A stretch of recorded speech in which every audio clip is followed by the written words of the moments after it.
Listen, you can be the best team player ever. You can always make the right pass. You can always play great defense. You can always make the right decision. And that's going to be super valuable to an extent. But here's the thing. There are certain times and there's certain places where you just need to be able to get a bucket. If you play basketball for any amount of time, then you understand the fact that plays don't always work, sets don't always work, and things don't always go as planned in a game of basketball. That's why teams need players who can go make it happen and get a bucket when it's needed. And that's what separates decent offensive players from elite ones. So if you want to put yourself into that elite tier of offensive player, you need to become somebody who can win these one-on-one matchups consistently at a high level. So whether you just want to start beating your friends one-on-one at the park or at the gym, or you want to become your team's go-to scorer in those one-on-one situations in real games, in this video, I'm going to take you through 3 keys to becoming an elite one-on-one player. Let's get into it. Hear me out, because I think it's really important and I don't really hear anybody talk about it. When we look at guys who are the best one-on-one scorers in the NBA. So you look at guys like Luka Doncic, you look at James Harden, you look at these guys who can seemingly score at will, especially those two are great examples because they're not insane. They're great athletes, but when you compare them to the rest of the NBA, you know, they're not John Morant, you know, head above the rim. Like, they're not like that. So it's really valuable to look at these guys and see, like, what do they do that makes them so hard to guard? And when we look at a lot of the best one-on-one scorers, the theme that we see is that they're super strong. Physically, they're really, really strong. The best scorers have that strength advantage. When you look at any level of basketball, a lot of times the best scorers are going to be the ones who have that physical strength. And when I say strong, I mean like weight room strong. Like when you look at, again, those best guys, take Steph Curry, for example, a great example where, you know, you'll hear guys on the Warriors and trainers on the Warriors talk about how Steph Curry's deadlift was like one of the strongest on the entire Warriors roster. And this is a guy who's, you know, 6'3", 190, not the biggest guy, but pound for pound, one of the strongest guys on that team, if not pound for pound, one of the strongest guys in the NBA.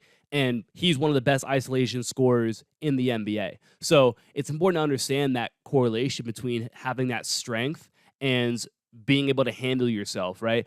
Being strong just gives you much more leeway in terms of what you can accomplish. You're going to be able to drive and handle contact, finish through contact. You're going to be able to get to places that players who are weaker just won't be able to do. And that's where being strong is really, really important. It also allows you to play at your own pace, right? Guys who don't have that sort of strength, unless you're really, really quick, right? You have that speed advantage. It's going to be hard for you to really be able to create any sort of advantage for yourself in the matchup that you see. But if you know that you're stronger than the guy guarding you, all that you're going to need is a step, a little advantage, what is something we're going to get into in a minute here. So stay tuned for that because this is really going to play hand in hand with that. But all you need is a little bit of an advantage, and you know, like, I have this guy physically. And the best part about this, and the reason that I'm starting off with this, is because this is an area that anybody can get better at, right? There are limits when it comes to, you know, are you ever going to be able to jump 45 inches in the air and dunk over 3 people? Right? The majority of people know, right? Because that's just, a lot of people just can't do that, right? And obviously you can get better at that, but getting stronger is something that every single player can do, and something that if you do, you're going to see very noticeable improvements, especially when it comes to your ability to just score one-on-one, right, or win those matchups. I also wanted to start off with this because I think there's a huge misconception, especially in basketball, that there's something wrong with lifting weights. Like, for some reason, it's not for everybody. Like, I shouldn't be doing that. But again, you look at every NBA team, you look at every college team, I don't care what level, every single team, everybody is lifting.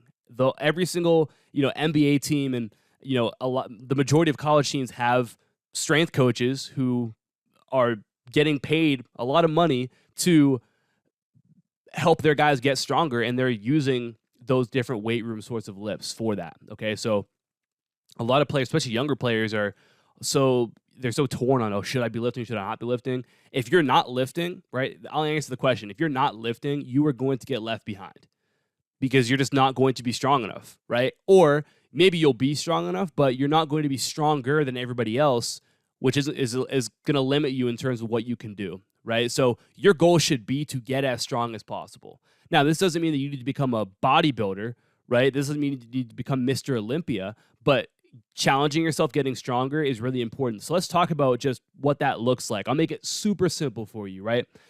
Think about 4 lifts here.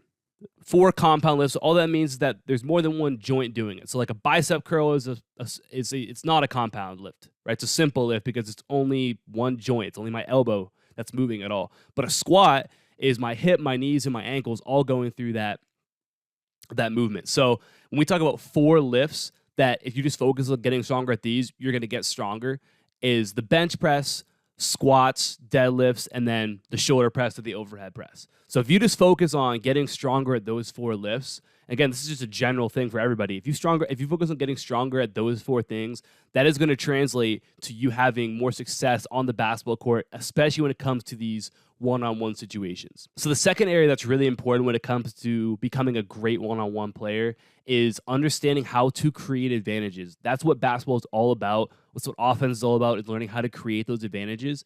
And players who innately know this are the best scorers. That's just how it is. So it all varies on situation and matchup, right? We talk about situations, so off the dribble, we can talk about how do I gain an advantage on my defender. If I catch the ball in the wing and my defender is in front of me, what do I do to be able to gain some sort of advantage on this defender so that I can score, whether that means to get a shot or to get all the way to the rim? What do I have to do?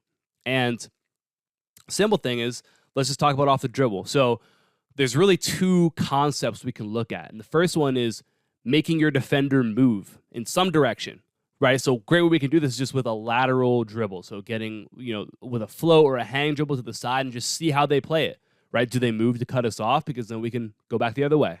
We can cross back over. Do they not move?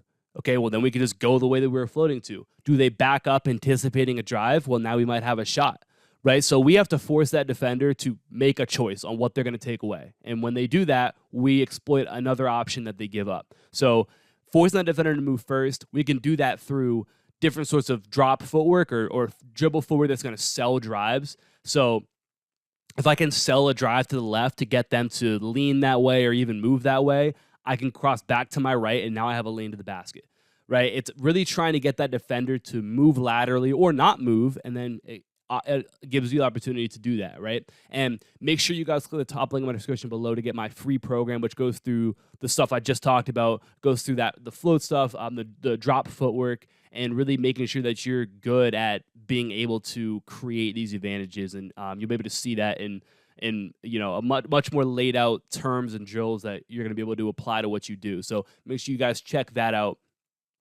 And you can also do this with a speed change, right? So being able to go from really slow and relaxed to hitting that go button and then getting into that 100% speed acceleration forward is a really great way to be able to create an advantage too, right? I think having the ability to relax and be non-threatening in the way that you are is something that a lot of players don't have, but the best players do. Like if you watch someone like Kyrie Irving or Steph Curry, guys who are a little bit smaller, they have the ability to make that defender relax and not think that anything is going on, and then next thing you know, boom, they're going.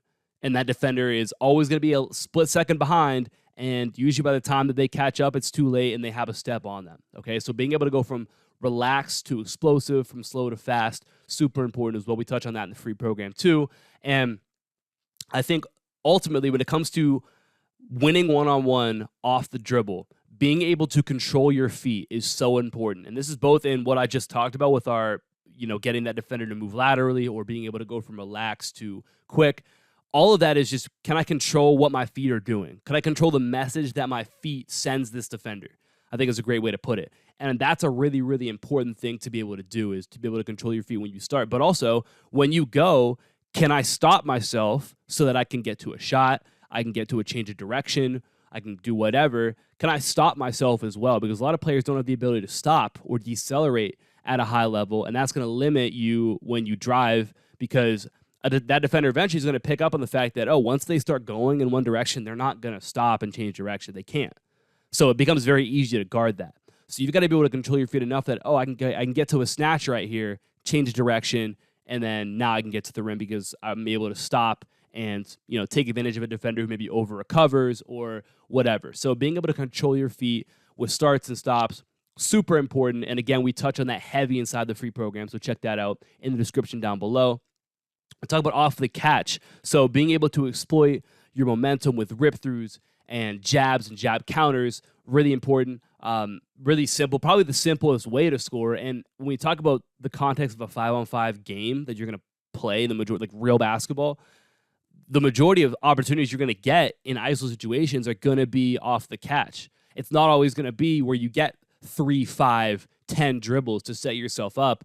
You might have to catch the ball and then play out of a jab, right? Or play out of a rip through or something like that. I think that's an important thing for you to understand, is just being great in those simple situations as well, okay? And I think the ultimate thing to think about here when it comes to the physical skills needed to be a great player in these situations is, can you shoot the ball? End of the day, to be a truly elite one-on-one player, you have to be able to not only make shots, but sometimes make difficult shots. Sometimes make shots that are a little contested, that you might be a little off balance for, that you might have picked the ball up a little bit weird. You might be getting pressured a lot. You might have gotten bumped. Can I still make those shots?